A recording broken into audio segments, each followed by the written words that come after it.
welcome to this episode of On Deck with DeRo Arch. Today, we are recording this show on April 1st. So, April is here. Uh, Spring is here most days, and sometimes it's even summer, it feels like. But give it a few days and that'll change. It'll be 32 and rainy. So, anyway, it's good to see the sunshine and see signs of spring. Darren, it's good to see you as well. Thank you. Great to see you and ready to talk some athletics across the nation. Absolutely. I think we'll start with Major League Baseball. Um, the season for most teams is 5, 6 games old, something along those lines, depending on who and what. One thing I'm going to start with is the automated balls and strikes review system, also known as ABS. I'm going to start and let you give your initial thoughts on it, and then I'll give my opinion secondly. Yeah, I've been pleasantly surprised, to be honest with you. Um, I think the fans love it. You can tell that, I mean, crowds are reacting to the ABS about as much as a home run or a run Yeah. scored or a big play defensively. But I've been pretty impressed with it, and um, I think it's really good for the game moving forward. And the thing that I like about it, it's not like the review calls, that we're starting to get in athletics across the board. Seems like Yeah. every sport that's played now, you can have a video review, and those can generally take some time. These are pretty much automatic, and so yeah, I'm in favor of it. I really like it, and that surprises myself that I am in favor of it because I was a little unsure coming into the season, but hey, after the first week, I'm kind of a big fan, and um, it's pretty neat when somebody taps on the cap and or the helmet, and you're kind of on the edge of your seat, seeing, you know. And I'll tell you another thing that I've noticed too is it tells you how good the batters are at being able to pick out what's a strike and what's a ball because there's been a lot of overturned calls as far as strikes becoming balls or vice versa so far this year. Yeah. So I would echo much of what you said. To begin with, and I told you this off air, I probably lean toward the purist side of the Mm-hmm. game. Okay, and you can define that a million ways, but basically, when you're a purist, that means you don't favor change too much. Um, but I really like the ABS. I like how quick it is. It's the quickest review that's out there. Tennis, I think tennis has a quick review on their shots as well, but that are on the line or in or out. Um, but I've been really pleased with the ABS. Um, I think, and it does. One of the things that I didn't think it would do until I actually saw it was it does speak to how good the batters are.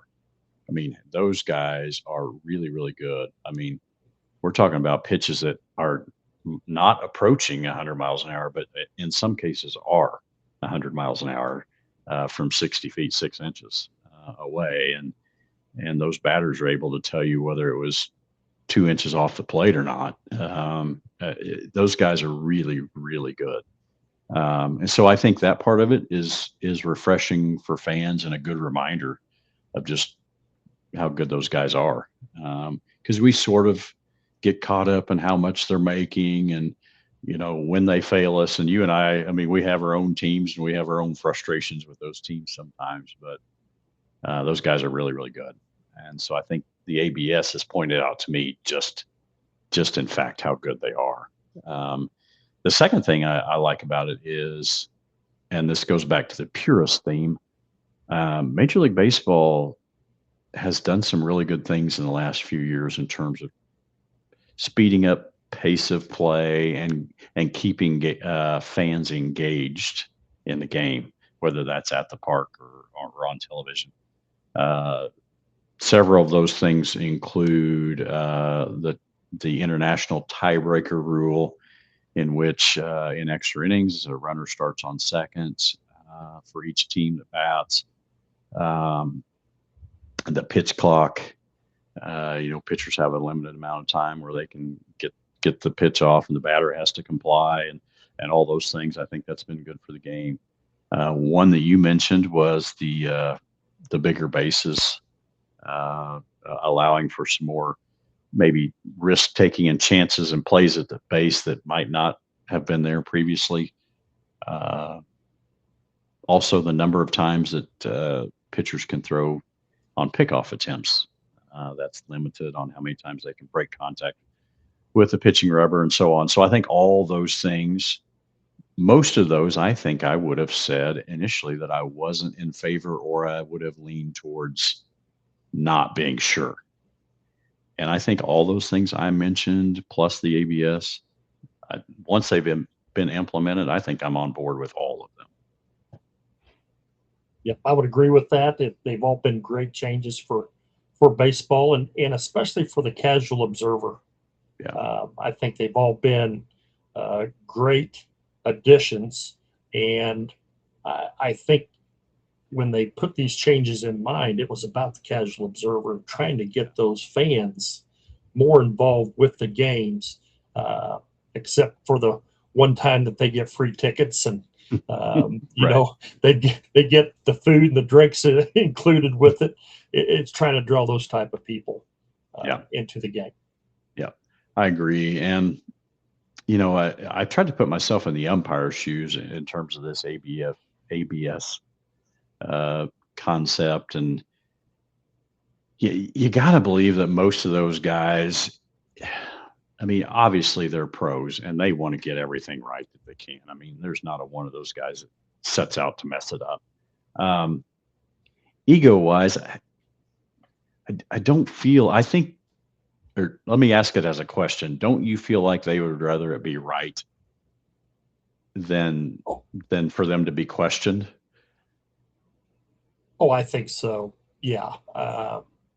Just for the sake of the game. And I'll Yeah. be honest, I think the next change that comes is probably the robocall. Yeah. And home plate umpires are going to be back there to call, fair and foul, outs at the plate, Yeah. different things like that. I think the balls and strikes will be generally taken care of by robocall. Yeah. I would agree with that. Speaking specifically to some baseball and teams and kind of the starts that each one of these teams have gotten, I'm going to start in the American League. It's early, but Yankees and Toronto are both 4-1 to start with. Probably no surprise on Toronto. Yankees, I mean, they've got a nice club as well. You don't always know what you're going to get with the Yankees, but again, very early. Both those teams are 4-1. On the downside in the American League, I'm going to mention three teams that are 1-5. The A's and the White Sox, which probably is not a big surprise to us. The Red Sox were the third team that started 1-5. So a little surprising there. Again, very early, but that's kind of the who's hot and who's not grouping. In the NL National League, Dodgers 4-1, Brewers are 5-1. No surprise there. The Miami Marlins, formerly the Florida Marlins, are 5-1 to start. Wouldn't have guessed that. I don't know what FanDuel had them in terms of odds of going 5-1 in their first six, but I probably a bet you wouldn't have taken at the time. No, not at all. On the downside in the NL, the San Diego Padres start off 1-4, and obviously they've got big salaries that they're paying there, and expectations are sky high in San Diego. So they probably want to right the ship there. Or Skipper's going to get run out of town, something like that. I'm going to revisit the Miami Marlins real quick, and then I'll let you speak to this. Their opening game attendance at their ballpark, 32,000 people. I'm not sure what the capacity is, but I'm sure that's not full. Right. The second day attendance barely broke 10,000 people, barely. Uh, so the question becomes, I mean, is baseball a good fit for Miami and Miami a good fit for baseball? I think it is. I mean, it's a baseball state. You know, we talked about this a little bit off air. It's a baseball state. Uh, I think right now people are in Miami to escape the cold weather Yeah. instead of watching baseball. When the weather gets hot down there, Mm, I think maybe, and if the Miami team can continue to win games, I think you'll see those crowds jump up quite a bit. But uh, I don't put a whole lot of stock to this time of year. yeah. There are teams that still have not played a home game yet, that are Right. still waiting for their home opener, and weather has a lot to do with some of the outcomes of these games. I was watching a game last night to where um, I think start time was 6 o'clock Central, and you could see the players' breaths as they were breathing. So you know Yeah. it's early. Um, you know, there are players still trying to figure out their swings Yeah. and getting to the point where they can see the ball the way they need to. And you see a lot of big names struggling. I mean, Yeah. you think about um, Otani and Judge, last two years MVPs. Um, Neither one have hit a home run yet. That's what they're notorious for. So, you know, Right. it's like I said, it's early. It is early. Um, you know, I'd say mid-May things are you'll kind of figure out how things could shake out, and then how teams perform after the All-Star break. You know, those teams that can get on a roll a little bit there after the All-Star break, especially in those tight divisions. I think that's when you can start mapping things out, so to speak, and figure out who's a player and who's not. Right. And to that point, I think starting pitchers, I mean, they're 5 inning guys right now, maybe six if they can stay 85 pitches or below, somewhere. Uh, they're probably not going to run a guy out there for 100 pitches, whether he's a number one or number five. I mean, they're going to Yeah. stay away from lengthening those guys out too quickly, to where those nagging arm injuries set in. So Yeah, you're right. Oh, I was watching a game over the weekend. Seattle's number two man um, had a no hitter through six, and they pulled him. yep, yep, You know, it's that time of year. I think LA did the same thing to a pitcher last year. You're not gonna risk top of the rotation type guy, uh, who has a no hitter going through six. So it's yep. just that time of year. And a few of those number ones, a few are coming out of the World Baseball Classic as well, where they maybe threw a lot or threw multiple days, or that experience there, pitching wise, is not the same as it is in the big leagues in terms of how they're used. So I think that enters into it as well this time of the year. So I think you're right. A lot of unknown territory in Major League Baseball. It is a long season, my friend. 162 games. I'm going to just speak to this real short, and then I'll get off of it. But my I'm a Reds fan. They're 2-3, but I found myself today already sort of hitting the panic button a time or two, and mad and all those emotions that Reds fans feel and Cubs fans feel on your end. I mean, just it's game five, and I'm already throwing a fit watching the screen. So a lot of baseball to be left. Probably 155 games for most teams. So long way to go.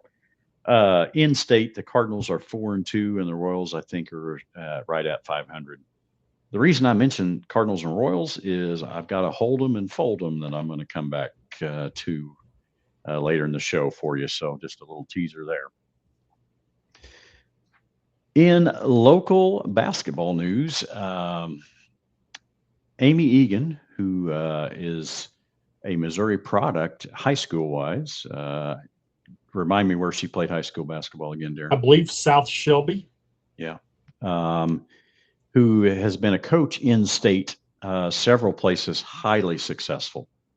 She was at Truman State, Drury, and Lindenwood. Most recently, had success all those places.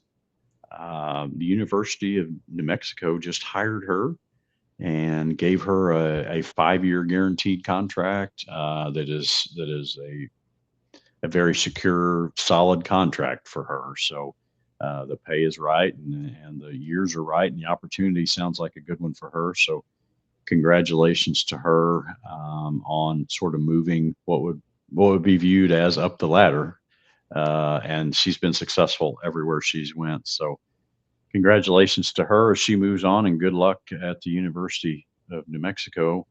It appears that she's a good one. Everything that she's done this far has been success. So wanted to mention her and give her a little shout out while we had the chance. I'm going to switch to some NCAA men's stuff, and actually, I'm going to start with a statistic, and then I'll lead into some comments that Rick Barnes made. Rick Barnes is the University of Tennessee men's basketball coach, and they have been to the Elite Eight the last 3 years consecutively. So here's the stat that I'm going to start with, and then I'm going to refer to some interview quotes that he said, and then I'm going to throw it your way. Um, this is from the NCAA Direct. It's a little dated. It's from 2023. It's the most recent I could find. 3.6% of high school graduating basketball players. So they've graduated from high school and they played basketball. 3.6% of those senior basketball athletes will play Division 1, 2, or 3 basketball at the NCAA level. Okay, so 3.6% of high school graduating seniors will play NCAA basketball.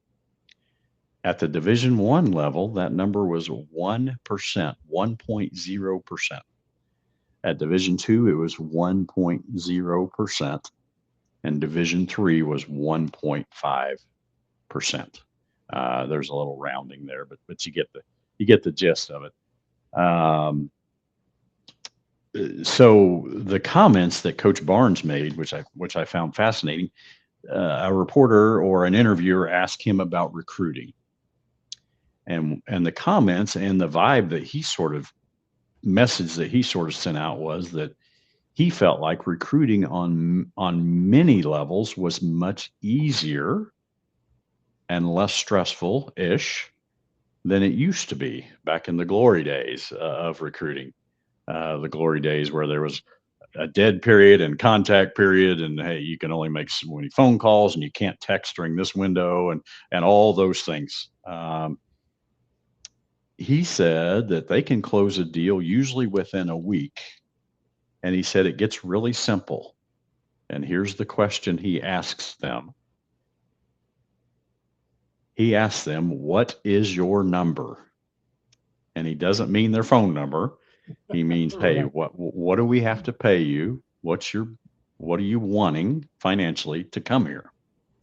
And he said once they get that number, it's usually within a week or so. They either close the deal or they move on. So I found all that to be interesting. So I'm going to throw all that your way. Incoming freshmen, recruiting, Coach Barnes comments. I'm just going to throw that your way and let you run with it. Wow, those are some interesting numbers as far as and honestly, and I realize it's probably the data's probably 2 years old, but still, yet that it's actually a little higher than what I thought it might be. Yeah. Just simply from the fact that if you go back to COVID and student athletes were missing out on years, and then reciprocally, the NCAA starts giving those years back that was missed by, Right. Those student athletes during the COVID outbreak.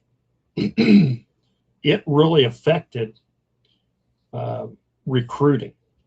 Yeah. at the same time, the NIL comes into play, and the portal comes into play. It has totally changed the whole face of college recruiting. I think I saw John Calipari had a quote that said something like, we used to recruit kids that we had to pull away from prom dates to come on a recruiting trip. Right. And now we're recruiting guys that have 3 kids and are on their second wife. So, Yeah. there's a lot of truth in that statement. And I think it just goes to show you, how the landscape has changed. It's very interesting to hear those numbers. Absolutely. And I would think, and I'm not speaking entirely for this group of coaches, but Rick Barnes is in his early 70s. I think he's 71 or 72. And so it sort of feels like, and you sort of hear stories of those coaches sort of from that era, don't care for the changes. They're not in support of them. They think it's a different game. And, that the recruiting thing is completely upside down. I thought it was interesting that maybe he sort of broke rank in his opinion. And I'm not saying those other guys were against him. It's just, I just found it surprising that a guy from his era would sort of embrace the NIL. And that's essentially the tone that he put out there, was that it was a new day and time, and this is what it was. And this is how they went about it. Obviously Calipari and Izzo and some of those other guys who are fantastic, phenomenal coaches, I think have different opinions on that. You find that surprising from Coach Barnes a little bit? It's definitely against the grain. Yeah. With that age group of coaches, he must be a glass half full guy, and the rest of them are glass half empty. That's true. Because there's been a lot of great coaches that have just decided to get out of the game and not mess with it, simply from NIL and the portal. Yeah. And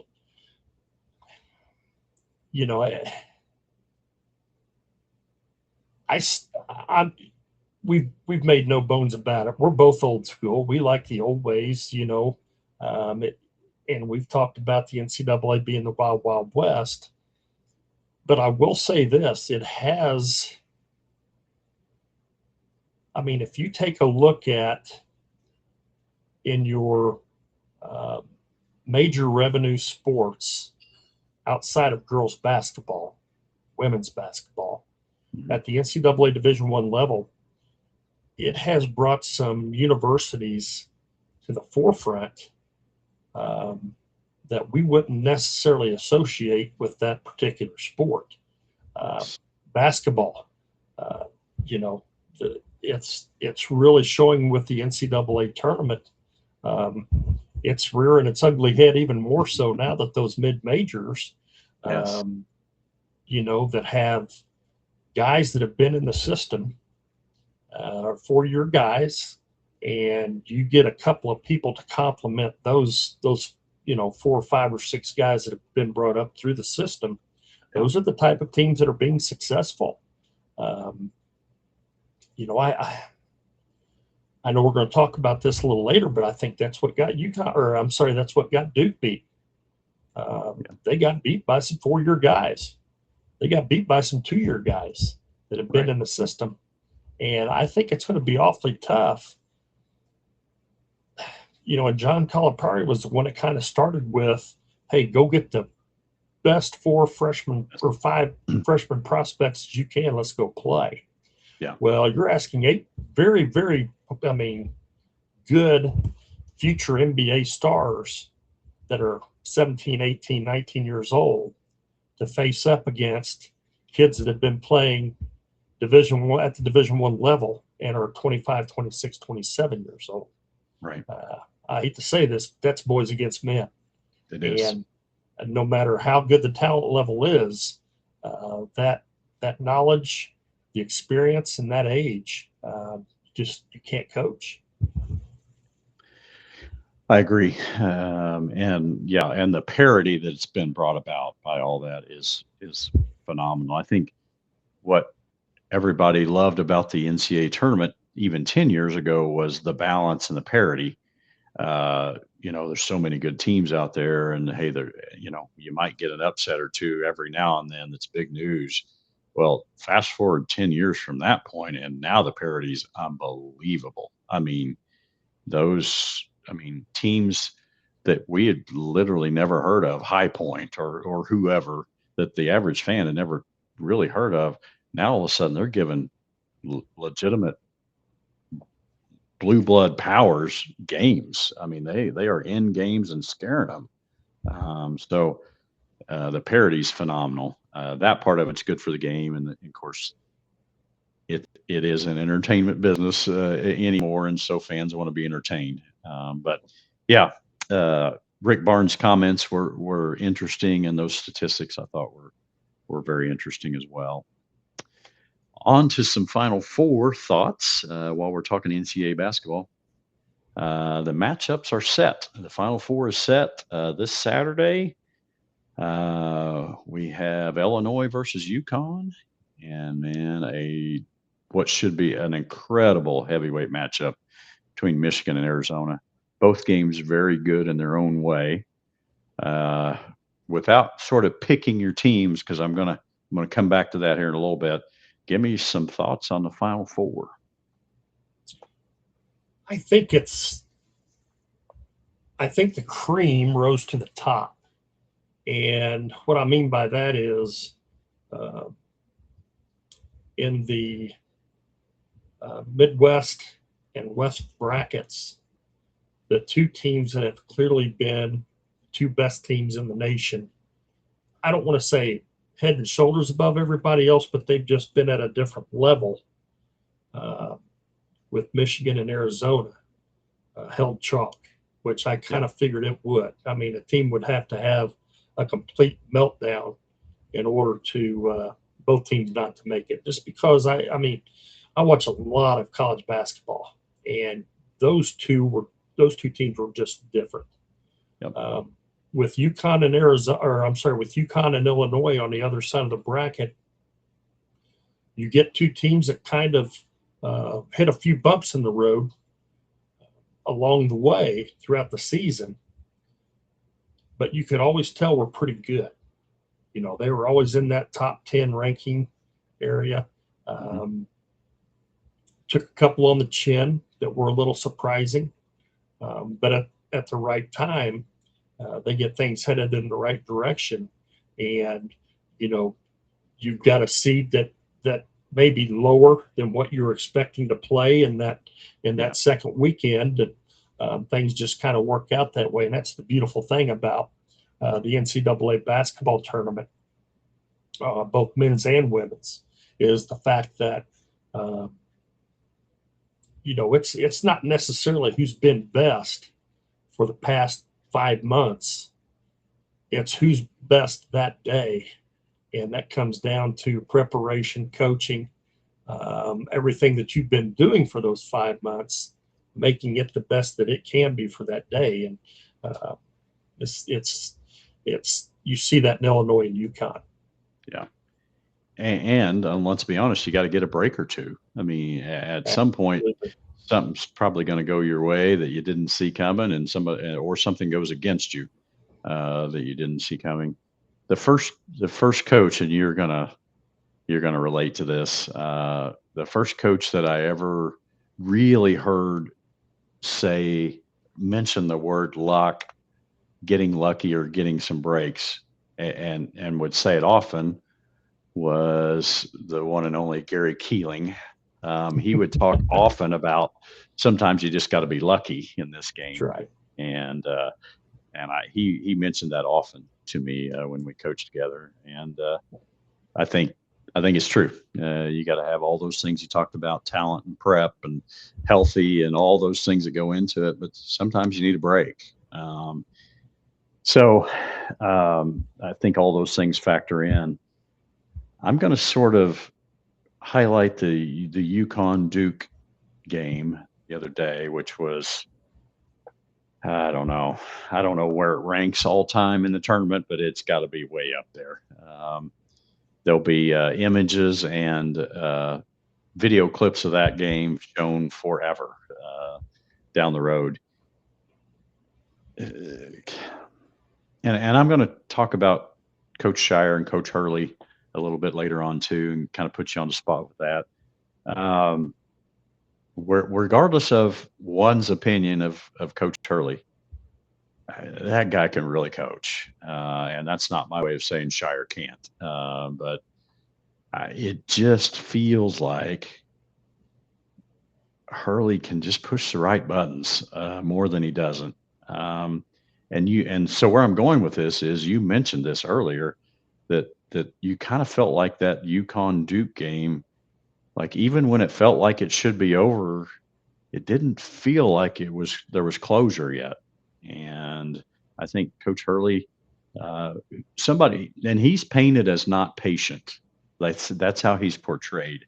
But he made comments to his kids at halftime about stay in the course and, one play at a time and all those things that we say all the time. Hurley can really coach, and I'm going to throw that to you. Oh, I agree. You just don't get lucky and get to 3 of the last 4 Final Fours. You've got to be pretty talented to be able to do that. One thing that I think he did a great job of is in the first half, he did not get real demonstrative with his players. He was after the officiating crew a little bit, and right. Really not as much as what we're used to seeing. Right. But he was playing with house money, and when you're facing the number 1 overall seed, you can play with a little.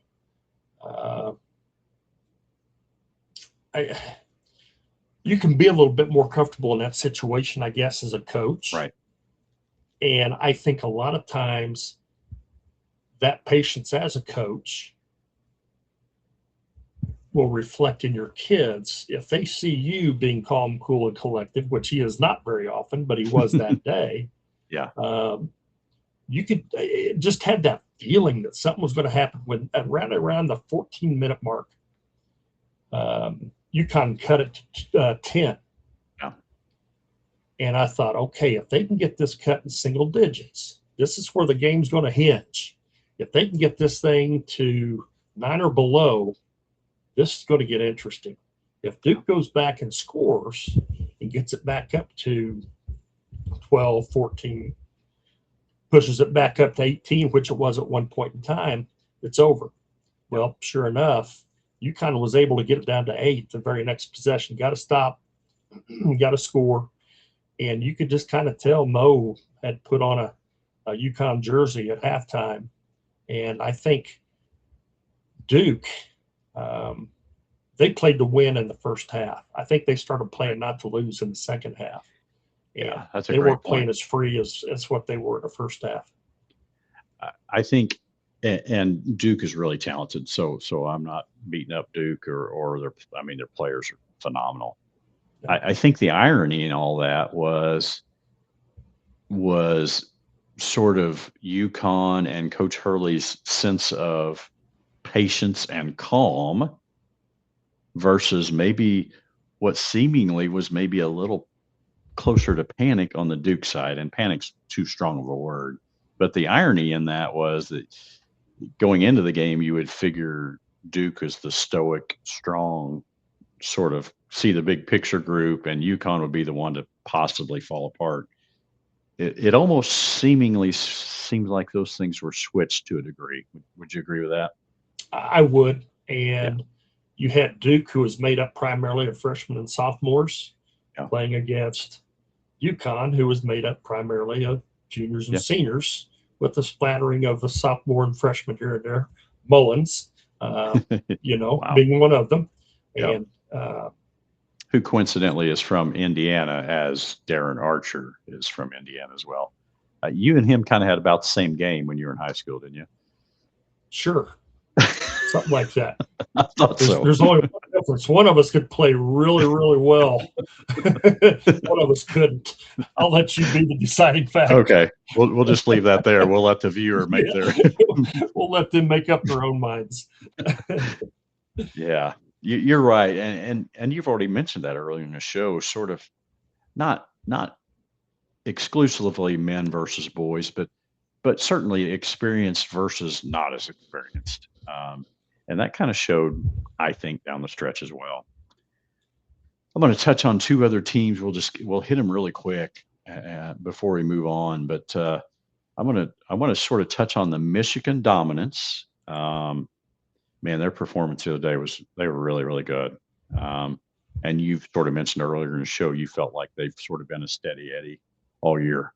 So I'll let you touch on their dominance, and then the second piece of this is Illinois sort of making this run. Obviously, they were a 3 seed, and were definitely well respected coming into the postseason. The committee obviously respected their schedule and their play.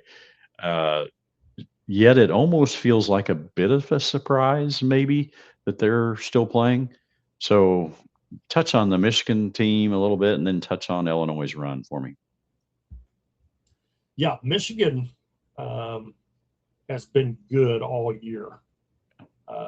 There was a stretch there at the beginning of the season, and they were playing people. This is not against Sister Mary the Blind University. Yeah. And, they were playing top 25 teams, beating them by 50 plus and hanging 100 on them. And you could just tell the group was going to be pretty dang good if they could stay healthy. They lost a pretty important piece, but I think Dusty May has done a great job in plugging that piece and not letting that missing piece be the key factor to a downhill trend. And I think he's done a masterful job of that. They're deep, they're big, they're athletic, they can shoot it. They will get after you on defense, and they're just really, really good. Illinois, on the other hand, has been sneaky good all year. Yes. They play in a great conference, the Big Ten, which is proven throughout the NCAA tournament, top to bottom. Probably, I think it put all question aside, that's the best conference, at least this year, in men's basketball. They had some young players that Brad Underwood was trying to mesh into some of his more experienced players. Two very, very good freshmen that I think once they were able to get their feet wet and establish their roles and their position on the team, they eventually got better. Wisconsin knocked them out in a double overtime game in the Big Ten quarterfinals, I think. And Illinois had a huge lead midway through that second half. And you could kind of tell that was a point in time in Illinois' season. They were either going to right the ship or it was going down. Yeah. And I think Brad Underwood is probably one of the most underrated coaches in the nation. And he's been the type of guy that, he started off at JUCO level and has hit every level. And the one thing is he's had a lot of success at Illinois, which isn't always easy. But he has done it the right way. And I think he's just one heck of a coach. He does a great job. Yeah. Completely unscripted. So we have not talked about this at all. I'm going to give you about a 10-second window, or maybe 15 here. You mentioned Coach May. Obviously his name has been thrown in the North Carolina job. In your opinion, is the North Carolina job better than the job that he has at Michigan right now? No. No, that's kind of the way I see it. I think at one point in time it was, not any longer. Yeah. And I know the people in North Carolina don't want to hear it, but it's just the truth. Yeah. Michigan Michigan has thrown. I mean, you think about it, how quickly he's turned that program around. They didn't make the tournament 2 years ago. Yeah. He's at the Final Four this year and was, I believe, in the Elite Eight. Or I know he's in the Sweet 16, but I believe in the Elite Eight last year. Got beat by Houston. So he's a heck of a coach. Yeah. All four of the coaches in the Final Four this year, I think, are really, really good coaches. Some of the best coaches we have in college basketball today. Yeah, and stylistically, they all sort of have their own way. They do. It seems. Yeah, and that part's fascinating to me. Just to see how you can be successful doing it several different ways. Yeah. Yeah, should be a great Final Four. If the first rounds were any indication, the Final Four will be great to watch.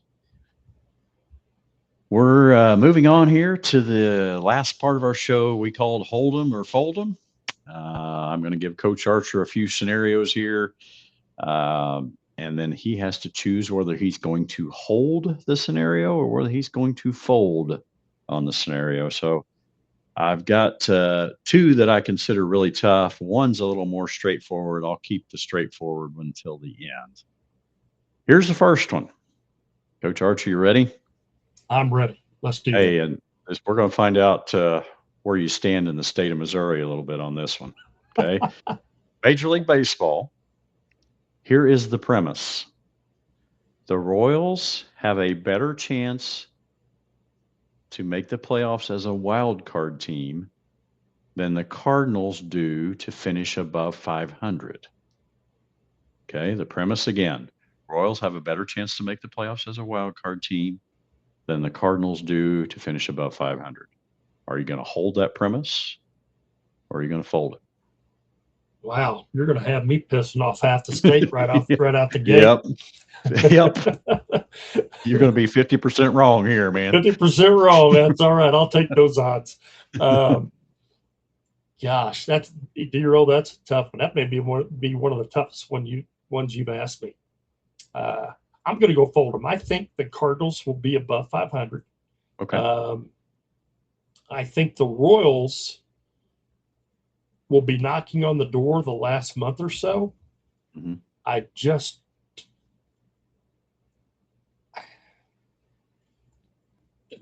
There are a lot of good teams in the American League this year.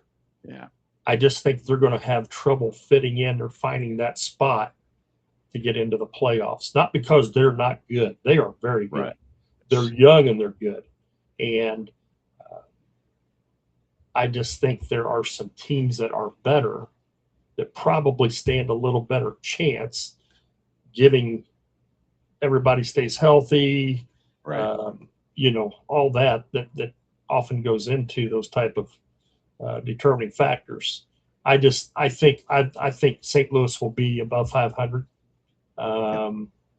I think that Kansas City could struggle getting into the playoffs. I hope I'm wrong on the Kansas City account. And St. Louis fans, I am not saying this to get you on my side. I promise you that. Now I've lost the whole state, DeRo. Yeah. You just took your 50% and just I did. Yeah. Well, the Royals, I believe, were 82 and 80 last year. Mm-hmm. They're going to have to win more than 82 to get in. Yeah. And I'm like you. I don't know if 85, 86 wins is in their future or not this year. Maybe a year out if the pieces keep coming together. But I think you're right. The American League, the upper, I'm going to say upper 2/3, pretty deep. And of course, I think the lower third's kind of bad, obviously. But so you're right. I mean, there's going to be a lot of competition for those wild card spots. I think it could be tough. I am surprised by the Cardinals start. Again, it's very early, but they've done some good things early on here. So it will be interesting to see how it all plays out for Missouri baseball fans. The second hold 'em or fold 'em I've got for you here. And I'll say the premise, and then I'll say my disclaimers, and then I'll let you answer. Here's the premise. You're going to hold them or fold them. As a Division I college athletic director at a major university, hiring Dan Hurley would be a better hire than hiring John Shire to lead your men's basketball program. Okay. Oh, wow. Now, here's my disclaimer. They both can really coach. Like, Absolutely. really coach.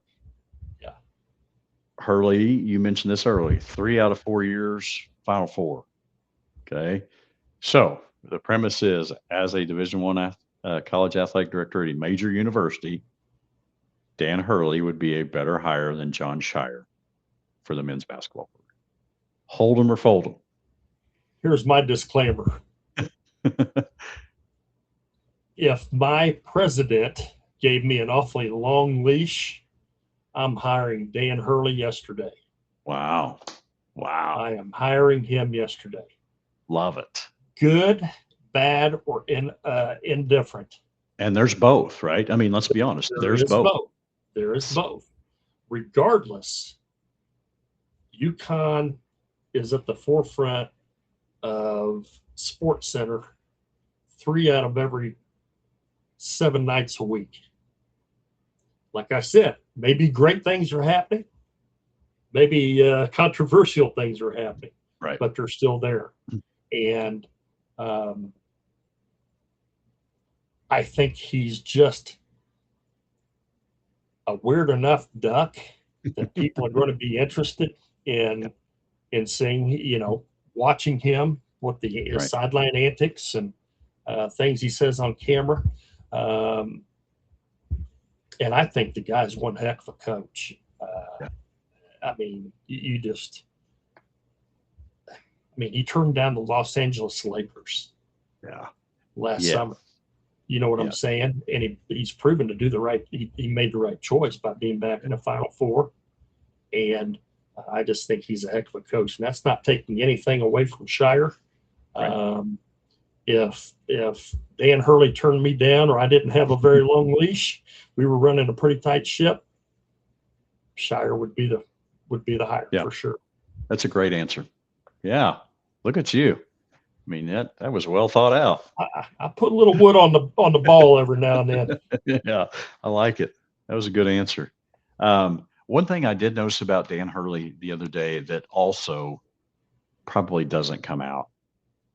He referenced when he was sort of passing out his thank yous and sort of, doing all the humble things that coaches have to do in an interview. He mentioned the women's coach or the women's program at UConn, and specifically Gino. Yes. He mentioned Coach Calhoun, longtime UConn men's coach, and he mentioned Kevin Ollie, who was there right after Calhoun, who won a championship there. Those things like that, like he does have sort of a reverence for the game and at points and a reverence for things, trails that have been blazed before him, I think. And hey, people are going to probably not like this comment. I think there's times where he might be a little misunderstood. His antics are a bit much, as we well know, but I think underneath all that is a really high level respect for the game and a reverence for it that he is willing to acknowledge, maybe more than some coaches sort of do. So I did notice that the other day. I was super impressed by his comments.